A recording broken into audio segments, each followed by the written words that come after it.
రైతును రాజ్యం చేయడమే కాంగ్రెస్ ప్రభుత్వ లక్ష్యమని, రైతుల కోసం ఎన్నో సంక్షేమ పథకాలను కాంగ్రెస్ ప్రభుత్వం అమలు చేస్తుందని ప్రభుత్వ విప్ ఆది శ్రీనివాస్ అన్నారు.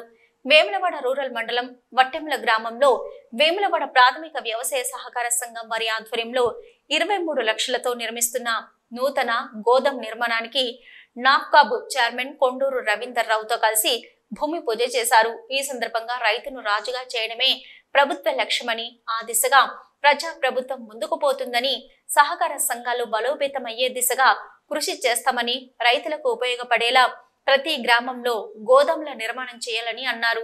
దేశ చరిత్రలోనే తెలంగాణ రాష్ట్రంలో ప్రభుత్వం రైతులకు ఏకకాలంలో 2 లక్షల వరకు రైతులకు రుణమాఫీ చేశామని అన్నారు. ఈ కార్యక్రమంలో సింగిల్ విండో చైర్మన్ ఏనుగు తిరుపతి రెడ్డి, మాజీ ఎంపీపీ రంగు వెంకటేష్, మండల కాంగ్రెస్ అధ్యక్షులు వకులాభరణం శ్రీనివాస్ తో పాటు కాంగ్రెస్ నాయకులు, ప్రజాప్రతినిధులు, రైతులు పాల్గొన్నారు. వేములవాడ ప్రాథమిక వ్యవసాయ సహకార సంఘం సింగిల్ విండో ఆధ్వర్యంలో వట్టెంల గ్రామంలో రైతులకు ఉపయోగపడే గోదాం నిర్మాణానికి భూమి పూజ ఈరోజు కవింపు చేసుకోవడం జరిగింది. సింగిల్ విండో చైర్మన్ ఉన్నటువంటి తిరుపతి రెడ్డి గారు, వైస్ చైర్మన్ ఉన్నటువంటి లక్ష్మీకాంతరావు గారు, గౌరవ సభ్యులు, నాతో పాటు మరో ముఖ్య అతిథిగా వచ్చినటువంటి పెద్దలు, నాప్కాప్ సంబంధించినటువంటి చైర్మన్గా గత కొద్ది సంవత్సరాలుగా సహకార రంగంలో సేవలు అందిస్తున్నటువంటి పెద్దలు రవీందర్రావు గారు, అనేక మంది రైతు సోదరులు, ప్రముఖులు, రైతుల ఆధ్వర్యంలో మన ఈరోజు ఇక్కడ గోదాం కార్యక్రమాన్ని భూమి పూజ ద్వారా రైతులకు అందుబాటులో తీసుకొచ్చేటువంటి కార్యక్రమం. పరస్పర సహకార సంఘం అంటే ఒకరికొకరు తోడు ఉండాలని, ఒకరికొకరికి కష్టాల్లో ఉండాలనేటువంటి ఆలోచనతోటి ఆనాడు ఏర్పడినటువంటివే ఈ సింగిల్ విండో కోఆపరేటివ్ సెక్టార్లో సహకార రంగంలో.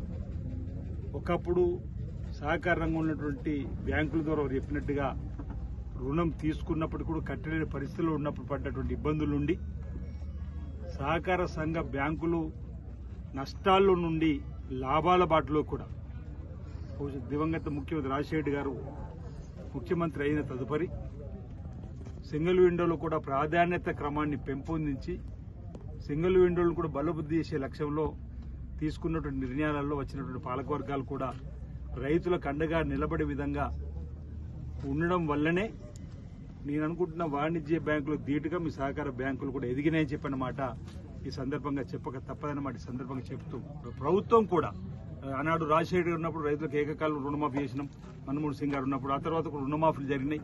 ఈ రోజు కూడా ప్రత్యేకంగా 2 లక్షల రూపాయలు రుణమాఫీ అంటే ఇది ఒక చరిత్ర, దేశంలోనే ఒక చరిత్రగా చెప్పుకోవచ్చు. భారతదేశంలోనే ఇంత పెద్ద రుణమాఫీ ఎప్పుడు జరగలేదు. 31,000 కోట్లు, అందులో 25,000 కోట్లు రాష్ట్ర బడ్జెట్ పెడితే 6,000 కోట్లు మీ దగ్గరనే మీ సింగిల్ బ్యాంకు ద్వారా లోన్ తీసుకున్నట్టు సందర్భం. దాన్ని కలుపుకుంటే 31,000 కొంతమంది అన్నారు మీరు 31,000 కోట్లు బడ్జెట్ 31,000 కోట్లు మీరు రుణమాఫీ అంటున్నారు కానీ బడ్జెట్ 25,000 కోట్లు పెట్టారు కదా అని చెప్పంటే ఆ బడ్జెట్లో 6,000 లోన్ తీసుకుంది కలపలేకపోతాం కాబట్టి దాన్ని కలుపుకుంటే 31,000 అవుతుందని చెప్పాను. ఇద్దరు కూడా చెప్పడం జరిగింది. ఆ విధంగా నిన్నటి రోజు కూడా 15 ఆగస్టు నాడు జరిగితే 2 లక్షల రూపాయలు ఆ రోజు సెలవు ఉండే, నిన్న నుంచి కూడా 2 లక్షలకు సంబంధించినటువంటి లిస్టు కూడా బ్యాంకులు బట్టి లిస్టు కూడా రావడం జరిగింది. 12/12/2018 సంవత్సరం నుండి 9/12/2023 సంవత్సరం వరకు 5 సంవత్సరాలలో ఏ రైతు రుణం తీసుకున్నా ఆ రుణం మాఫీ కిందికి వస్తుంది.